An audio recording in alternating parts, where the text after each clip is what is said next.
Ito ang Biyahe by DJ Lala Banderas. DJ Lala Banderas.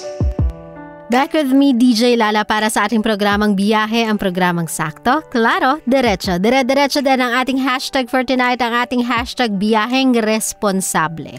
Alam nyo, kabisyo, meron akong makakakilala na ang daming hanas sa life. Kesyo kasalanan ng mga magulang niya kung bakit ganito, kasalanan ng boss niya kung bakit ganyan, and one of the most famous line ngayon sa internet, kasalanan ng gobyerno kung bakit blah blah blah blah blah.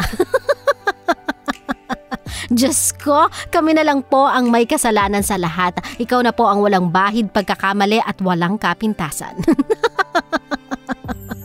I understand, love, that there are forces in our lives na nagpupush sa atin to make tough calls or unpopular decisions. But instead of blaming others for it, why don't you take responsibility for it? Nakakatawa lang kasing isipin na iba pala ang nagpapaandar ng buhay mo, na lagi ka na lang no choice. Nako, meron po. Lagi tayong merong choice. Tandaan niyo yan. You have to accept responsibility for your life. Know that it is you who will get you where you want to go and no one else. So next time, if hindi mo gusto yung decision na isinasuggest ng iba sa'yo, you just have to say no and go for what you believe in. That way, you will never have to blame others for its outcome and you'll have no regrets. Gets mo ko? Tuloy-tuloy lang ang ating hashtag Biyaheng Responsable. Nako, love, napagdaanan mo na ba, kabisyo, yung sitwasyon na may nakita kang nakagawa ng mali and instead of correcting them, you became apathetic o yung tinatawag nating taong walang pakialam.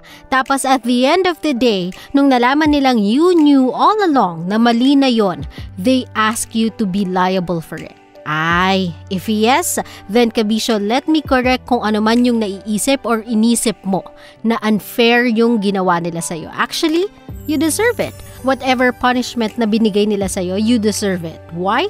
Kasi love, it is not only for what we do that we are held responsible for, but also for what we do not do. Ang mali ay mali. Kahit pa may pakinabang sa'yo o wala ang proseso mo ng pagtatama ng mali, you owe it to yourself to do the right thing. Hindi nyo alam, love, kung ilang errors in life sana ang maiiwasan kung may mga tao lang sanang nagmalasakit itama ang mali. So love, if you see someone who's about to commit a mistake and you know within your heart that it is not gonna end well, care enough to stop it before it happens, okay? Do it for your conscience of being responsible with your actions. Gets? At tuloy-tuloy lang ang ating biyahe for tonight. Hashtag Biyaheng Responsable. Alam niyo, love, ngayong ECQ, na-realize ko kung gaano ka-vital ang role ng isang leader. Whether you are leading your own family or a nation. Biruin mo kasi, love, no? Ganito. You are responsible not only for the welfare ng nasasakupan o pinangungunahan mo, but you are also responsible sa emotional and mental state nila. Kasi you have to ensure that you are keeping them afloat while keeping their morale high as well. Kaya nga, saludo ako sa mga leader na kayang gawin yan. Yung sa gitna ng unos, instead of pinaghahanapan sila, yung nasasakupan pa nila mismo ang proud sa namumuno sa kanila. Kaya kung ang kinabibilangan mong lugar ay may namumunong ganyan, ang linyahan na lang ng iilan ay sana all. But you know, what made them a great leader sa ganitong panahon ng crisis, love? It's because they learned to take and embrace their responsibility and stopped making excuses. Nag-focus sila sa solution instead of magnifying the problem. Kaya kabisyo, alam kong mahirap, alam kong nakakalito, but if you are leading your team, lead them with high hopes na may kasamang pagkilos. And you'll see, instead of them adding up sa problema mo, they'll work with you to brave through any obstacle that will come your way. Believe me, I am a good follower, I think.